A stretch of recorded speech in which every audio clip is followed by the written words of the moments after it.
mystery piece. John would probably be a courtroom drama. But Mark would most definitely be an action movie. Action movies are fast-paced, right? They're short, they get to the point really quickly, right? You watch an action movie, you know who the good guy is, the bad guy is, and you know where they're going and what's happening. And that's exactly what we see in the Gospel of Mark. Mark is written at a fast pace. It's the shortest of all the Gospels, but yet it packs more punches than maybe all the others.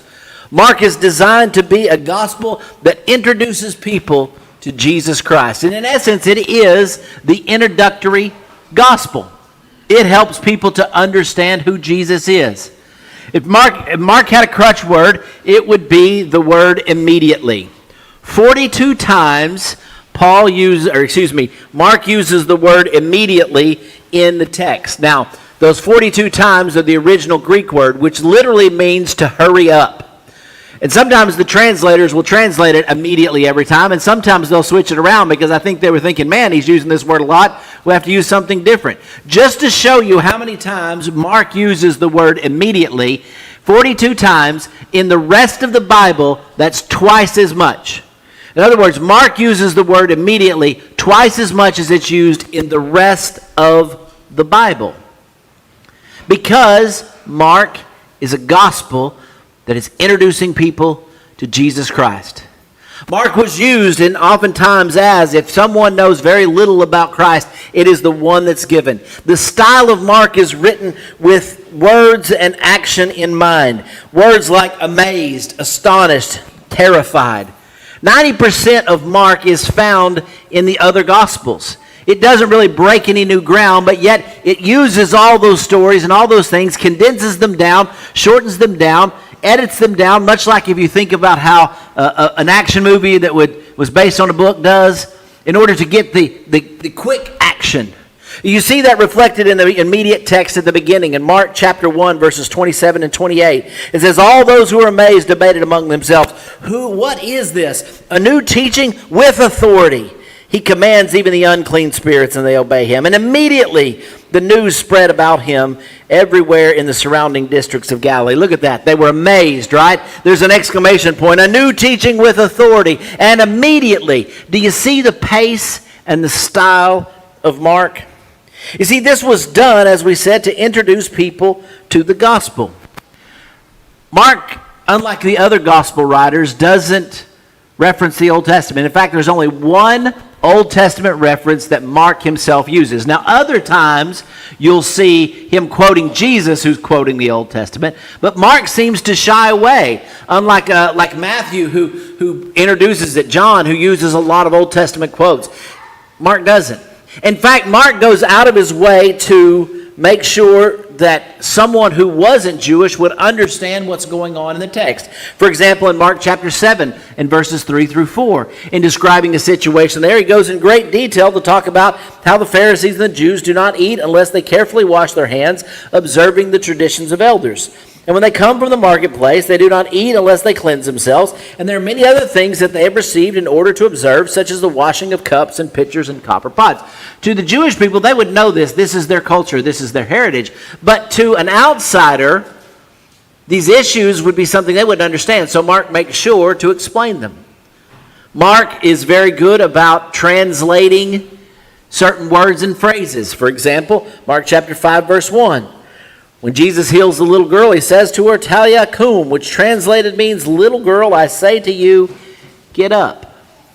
Mark purposefully is making sure his readers, who may not be familiar with these terms, because they may not exist in this region, would know what he's writing about. In fact, Mark oftentimes uses what's known as Latinisms. Latinisms are words that were found in Latin. Now, the language of the day was Greek. And when you communicated throughout the Roman Empire, you did so in Greek. But the official language of the empire was Latin. And there are certain words and phrases that were associated with the Romans that they would use. One example is the word centurion, as it's used in Mark chapter 15 and verse 39 and Mark chapter 44.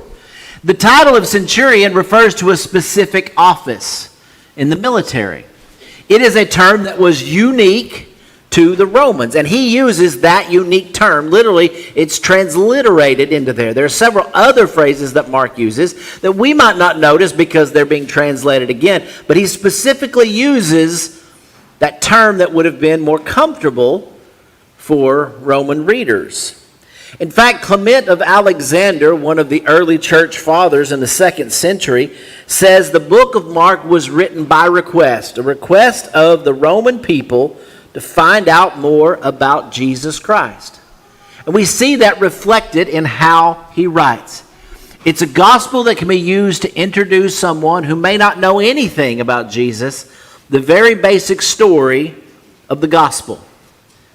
And it tells the message of Jesus Christ. But Mark presents Jesus somewhat differently than all the other writers. Mark's message portrays Jesus as the suffering servant. You see, Matthew might look at Jesus as the Messiah, right? John would talk about the Son of God. But for Mark, his purpose was not that he wasn't those things, but he came to serve and to suffer. 3 different times in the text, Mark specifically points out when Jesus pulls his disciples aside and begins to explain them what is going to take place in the future. In Mark chapter 8 and verse 31, he began to teach them that the Son of Man must suffer many things and be rejected by the elders and the chief priests and the scribes, and being killed, after 3 days rise again. Again, in Mark chapter 9 and verse 31 and 32, and he was teaching his disciples, telling them, the Son of Man is to be delivered in the hands of men, and they will kill him, and when he has been killed, he will rise 3 days later. But they did not understand this statement and were afraid to ask him. Jesus going to the cross should not have been something that confused his disciples, because Mark tells us he knew exactly where he was going. He knew exactly what was going to happen. The crucifixion was not an accident. It was not the mistake and said, well, these people didn't listen and that's what he was expecting them to do, so there was a plan. No, Mark clearly shows that Jesus knew his purpose was to come and to suffer and to die. Later on in Mark chapter 10, in verse 32 through 34, as they were going to Jerusalem, Jesus was walking ahead of them, and they were amazed, and those who followed were fearful. And again, he took the 12 aside and began to say to them what was going to happen to him. Behold, saying, they're going to Jerusalem, and the Son of Man will be delivered by the chief priests and the scribes, and they will condemn him to death and hand him over to the Gentiles. And they will mock him and spit on him and scourge him and kill him. And 3 days later he will rise again. When Mark writes the most condensed, quick gospel that we have, the shortest gospel, but yet he makes sure 3 times to repeat almost verbatim the exact same thing that Jesus was teaching them. Why? Because that's the message. The message that Jesus Christ was the suffering servant. That Jesus Christ came to give himself up. When Mark writes, he writes more about Jesus' miracles than his parables. Well, many authors focus a lot on his parables. Of course, Mark does give some, but much less than the others. He seems to focus on Jesus' action and what he's doing, and these miracles that show his purpose. And that no matter how great and powerful that he was, ultimately he came to give himself up. You could sum up what Mark is trying to tell about Jesus in Mark chapter 10 and verses 43 through 45. When he says, but it is not to be this way among you. Whoever wishes to be great among you shall be your servant. And whoever wishes to be first among you shall be slave of all. For even the Son of Man did not come to be served, but to serve, and give his life a ransom for many.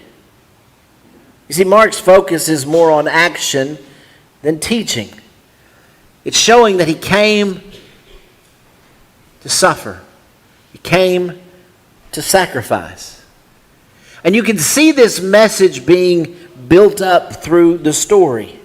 We see the responses people have to Jesus. Jesus comes and it's almost as he presents himself, He shows who he is. He shows what he can do. He shows what he's about. And throughout it, you see Mark referencing the idea of how people respond to him. We saw that earlier, right? What's this new teaching with authority, right? You see people asking the question, is this the Holy One of God? Is he mad? Isn't this the carpenter's boy? Over and over, you see people trying to come to grips, to understanding of who this Jesus is. Because look at what he can do. Look at the miracles that he performs. Look at the actions that he's doing. And yet, in all that, there are those that are confused, that deny him, that turn from him. But in the end, it's his death that proves once and for all who he is. The text builds to a crescendo. We see the people seeing the miracles of Jesus, for example, in Mark chapter 2 and verse 12. And he got up and immediately picked up his pallet and went out of the sight of everyone, and they were all amazed and were glorified God, saying, "We've never seen anything like this." As you read through Mark, you're going to see this building of the conclusion of Jesus. We see it in Peter's confession of Christ. Who do men say that I am? Who do you say that I am? We see it in the Transfiguration, where God, in chapter 9, comes down from heaven and says, "This is my beloved Son, listen to him." And it goes to the very end in Mark chapter 16 and verse 15 and 16, Mark chapter 15, verse 39, when that centurion who sees how he dies, saw how he breathed his last, said, "Truly, this man was the Son of God." What's Mark? It's a gospel written to people who might not know anything about Jesus. It's simplified to tell the story in a way that would draw people in. Just like an action movie. You're going to go see it. It's exciting. It moves quickly. But it moves to a point that at the end you'll see that this man truly was the Son of God. And we see as he dies and is resurrected just as he says he was going to do, that may be the end of what Jesus did in the gospel, but it wasn't the end of the gospel. The gospel was to be taken into the entire world. We see that in the last chapters of Mark. Now, sometimes people become confused as they get to the end of the chapter because depending on your translation, there might be an asterisk or italic somewhere around it, and it'll say something along the lines of some ancient manuscripts do not contain this. In fact, there's a verse that it ends on, and then there's a section afterwards, and sometimes that verse is put to the end, and sometimes that verse is put to the top. What this is involving is the process of textual criticism. See, we don't have an original copy of any book of the Bible as the author wrote it. We don't have as the original Bible. What we have are the copies that were made of it. And compared to any other ancient book, the Bible has thousands and thousands of original copies that are dated very close to the time that they were written. And that, because of that, tends to make it very happy. But when you have that many, you're always going to have one or two that are a little bit different. And most of the time, those can be easily explained as a spelling error or something you can obviously somebody transposed something and they said a word that they didn't mean to. Because when you're hand copying all these things, there are a few things that might crop up. But because we have so many copies, it's very easy to see when those things come up. Occasionally, there are some that cause people to think, well, maybe this part was added later because this manuscript has it and this one doesn't. But if most of them have it, it's generally accepted. And that's kind of what we see here at the end of Mark. But it doesn't affect the text because everything that Mark says here is included in other Gospels because 90% of it's found somewhere else. So we can be relatively sure that what's there was what was intended to be. But what's there takes that gospel message and it gives it to us. Mark 16:15. He tells his disciples, "Go into all the world and preach the gospel to all creation. He who believes and is baptized shall be saved, but he who disbelieves shall be condemned." You see, this is the call to action for us.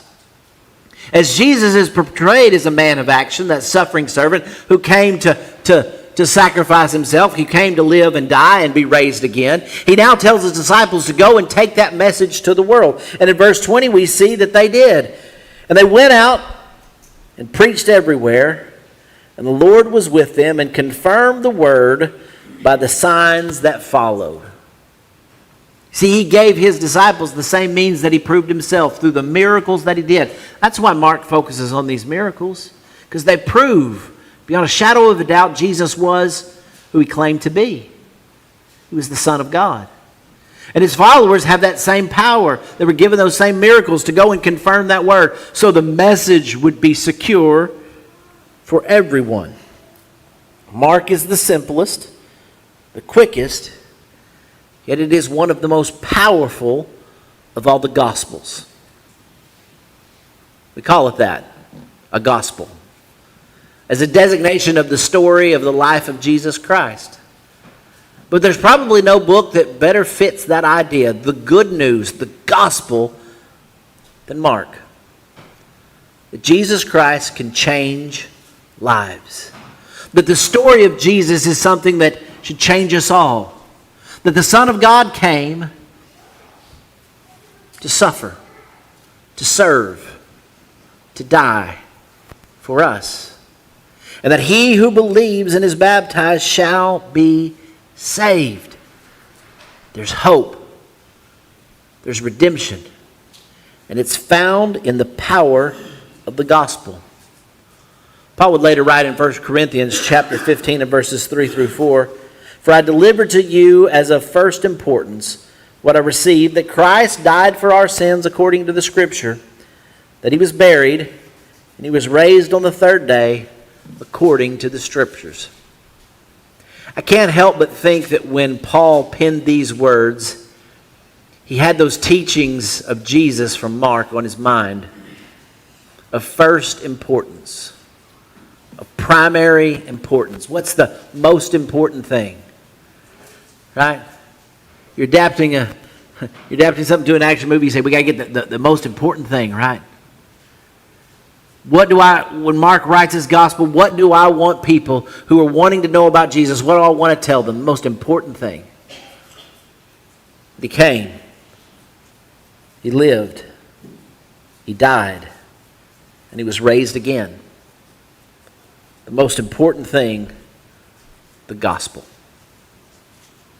You may have noticed, though, a moment of time when we talk about books, one of the first things that we talk about is the author. But I haven't said anything about Mark himself. I decided to put that to the end. Mark, the writer of the Gospel of Mark, was accepted by most people, though he never mentions himself directly, but has been universally accepted from the very beginning of time that it was John Mark. We first read about John Mark in Acts chapter 12 and verse 12. He was the son of Mary, whom the church gathered together oftentimes and worshiped in her home. He was a very young man who was there from the very beginning. John Mark was probably a young kid, maybe a teenager, during the events of his book. He would become an important part in the book of Acts. He starts off, as we see, he's the cousin of Barnabas, a key figure. He ends up going with Paul and Barnabas on their first missionary journey, and you may remember that at some point in that missionary journey, he quits. And eventually, when Paul and Barnabas are going to go on their second missionary journey, Barnabas, who's an encourager, says, hey, let's take him again. And Paul says, we can't do that. He failed us last time, and we don't have time to mess around with him. And they get such a disagreement that they kind of decide, well, we're going to go our separate ways. We can't agree on this, so we'll go our own ways. And it makes us wonder then about what becomes of Mark. It's interesting because in the text of Mark, there's a verse in Mark chapter 14, verse 51 and 52, and it tells the story of the garden. You remember when Jesus was in the garden praying, and then Judas led a mob to come to him and arrest him? And a fight almost breaks out with Peter, but Jesus stops it. And then all his disciples flee. Mark tells us in that a young man was following him, wearing nothing but a linen sheet over his naked body. And they seized him, but he pulled free of the linen sheet and escaped naked. Now, other than just being a giggle for little kids when they read their Bible, what's this verse about? Why would it even be in there? Well, most scholars believe this is Mark making reference to himself. In the early days, many writers felt it was uncouth to put themselves in the text, even though they might be directly involved.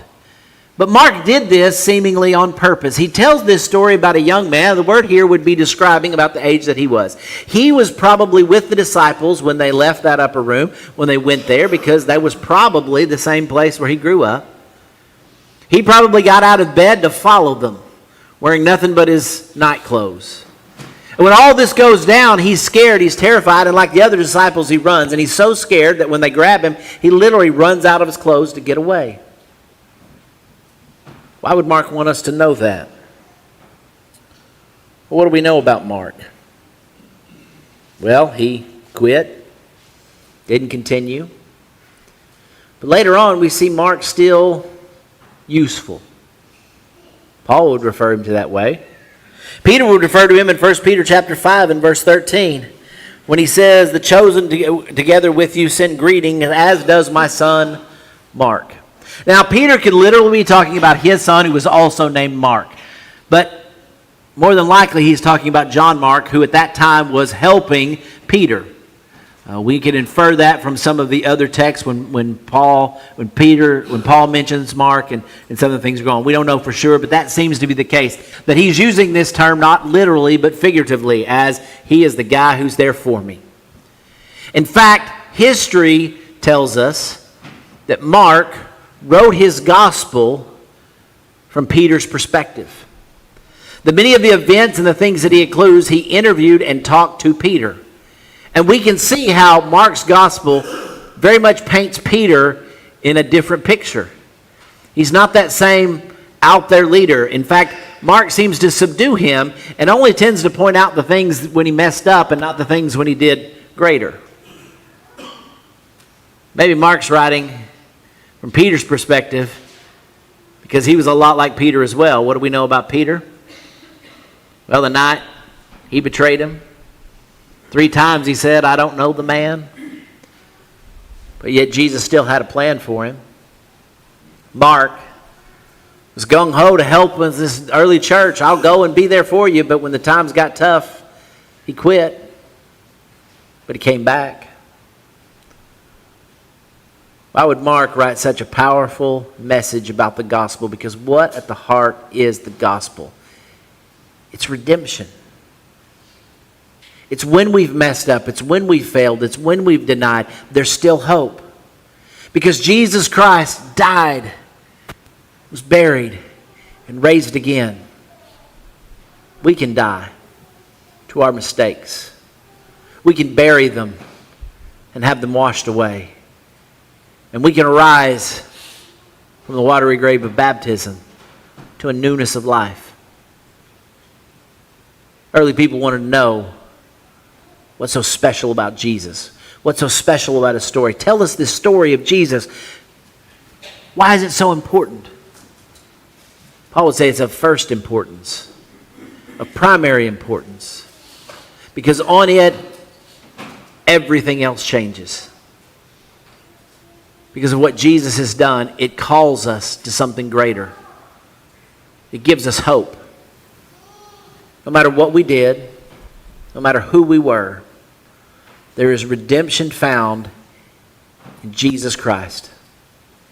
He suffered and died so that we could be redeemed. The resurrection of Christ gives us all hope that what we were isn't what we have to be. That there is hope, there's a chance because of the plan that God put forth. You see, when we obey the gospel, we follow the steps of salvation. We believe in Jesus. We turn from our sins in repentance. We confess him as Lord, and we reenact the death, burial, and resurrection. We die to sins, we're buried, raised again. It's the power of gospel to change lives. And even when we find ourselves failing, he's faithful and can make it right. If Mark Mark in his failures, Mark in his mistakes, Mark in his running away. If God can find such a great purpose for him, he can do it for you as well. But you have to be willing to come to him. You have to hear the gospel, and you have to obey it. Tonight, if you're subject to the invitation, you need to obey the gospel. If as a Christian you need to come home because you've been wandering away, won't you take that opportunity tonight? Mark said it the best, and immediately. Right now, no delay. Won't you come while we stand and sing?